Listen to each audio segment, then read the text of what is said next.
Aujourd'hui, je vous propose une vidéo différente de celle qu'on voit habituellement sur la chaîne car on va aborder une nouvelle catégorie de produits, à savoir des appareils photo. Plus précisément, on va parler des appareils photo hybrides, c'est-à-dire ceux qui peuvent être utilisés pour prendre à la fois des photos et des vidéos. Pour cette vidéo, j'ai choisi ce que je pense être les 4 meilleurs modèles d'appareils photo hybrides qu'on puisse trouver actuellement en milieu de gamme.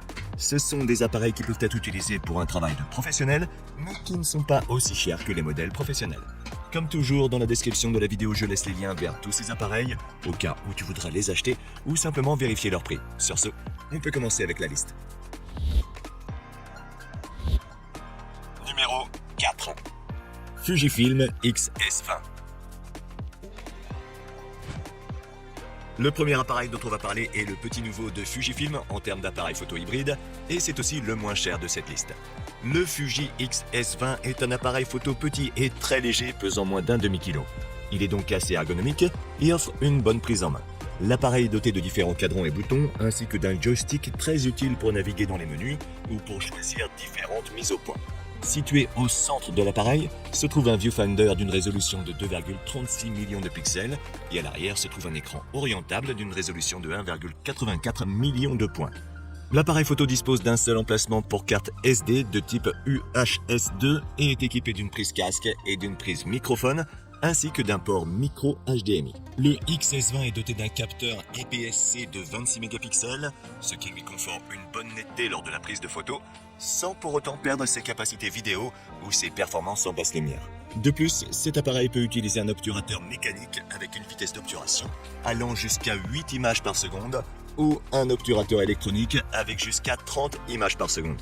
Son processeur est donc très rapide et son buffer prend en charge jusqu'à 80 photos au format RAW à une vitesse de 8 images par seconde, ce qui est très bien et si tu photographies en JPEG, il n'y a pratiquement aucune limite. En termes d'autofocus, le XS20 dispose d'un système à 425 points, capable de détecter automatiquement différents sujets et de les suivre de manière assez précise. Ce système est bon, mais les appareils Canon et Sony qu'on va voir juste après sont un peu meilleurs. La vidéo est sans aucun doute le domaine dans lequel le Fuji X-S20 excelle. L'appareil peut enregistrer jusqu'à 4K à 60p en 10 bits et si on le connecte à un enregistreur externe, on peut enregistrer en B-RAW ou en ProRes RAW à 6,2K. Il nous permet également d'enregistrer en 6,2K OpenGate, un format qui utilise l'intégralité du capteur et qui est idéal pour le recadrage vertical pour les réseaux sociaux sans perdre une trop grande partie de la composition. Enfin, cet appareil photo comprend également une stabilisation sur 7 axes et plusieurs fonctions de vlogging qui sont très utiles si on s'enregistre soi-même. Sa batterie est également très bonne et permet de prendre jusqu'à 750 photos ou d'enregistrer pendant environ 1h30.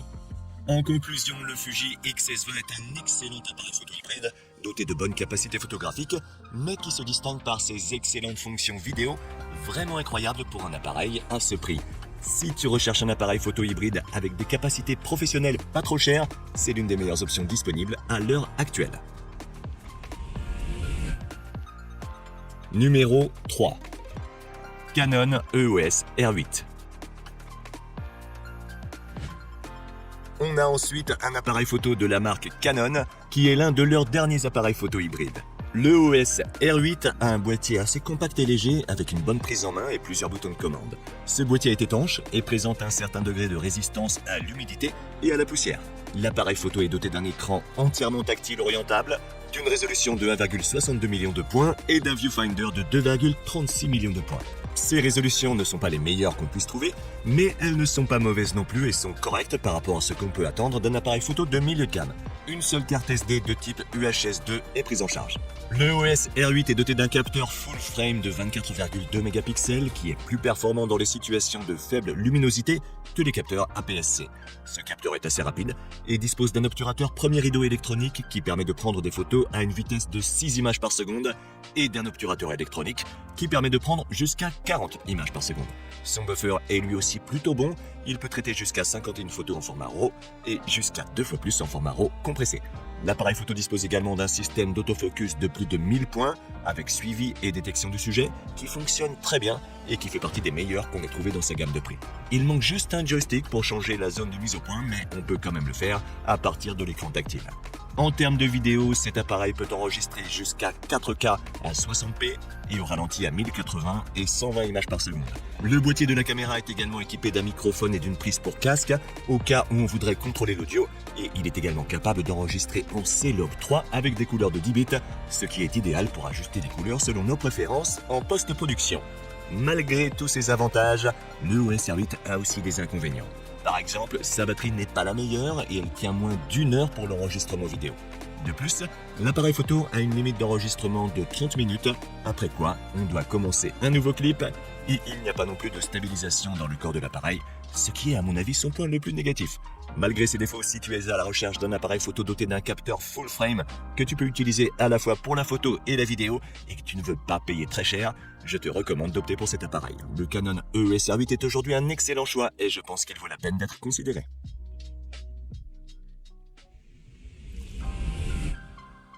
Numéro 2. Le Sony Alpha 6700. On passe maintenant de Canon à Sony avec le dernier modèle que la marque japonaise a sorti dans sa gamme d'appareils photo APS-C. La 6700 est un appareil photo très compact, pesant à peine un demi-kilo. Malgré sa petite taille, il est très ergonomique et facile à utiliser grâce à ses différents boutons et cadrans personnalisables. Son boîtier est étanche et présente un certain degré de résistance à l'humidité et à la poussière. L'appareil intègre un viseur électronique de 2,36 millions de points et un écran tactile orientable de 1,36 millions de points. Il dispose d'un seul emplacement pour carte SD de type UHS 2. Le Sony A6700 dispose d'un APS-C de 26 mégapixels, ce qui est assez similaire au Fuji X-S20 dont on a déjà parlé. Ce capteur a un temps de lecture très rapide et un obturateur mécanique et électronique. Avec ces deux obturateurs, tu peux photographier en RAW jusqu'à 11 images par seconde et le buffer de l'appareil permet de traiter jusqu'à 59 de ces images en RAW et beaucoup plus en JPEG, ce qui est vraiment bien. La 6700 dispose également d'un système d'autofocus avec suivi et intègre la dernière puce de Sony. Il bénéficie donc de tous les avantages du système de mise au point automatique avec détection de sujet et intelligence artificielle, qui est le meilleur qu'on puisse trouver à l'heure actuelle. C'est dans le domaine de la vidéo que l'A6700 excelle. L'appareil photo nous permet d'enregistrer en 4K à 60p, étant donné que ce 4K a été légèrement recadré à partir d'une image 6K, sa résolution est donc excellente. L'appareil photo peut également enregistrer en 4K à 120 images par seconde, mais avec un recadrage beaucoup plus agressif de 1,58. Il dispose également d'un microphone, d'une prise casque et d'un port micro HDMI pour le connecter à un moniteur. Il est également capable d'enregistrer dans des profils tels que S-Log 3 et S-Cineton avec des couleurs de 10 bits.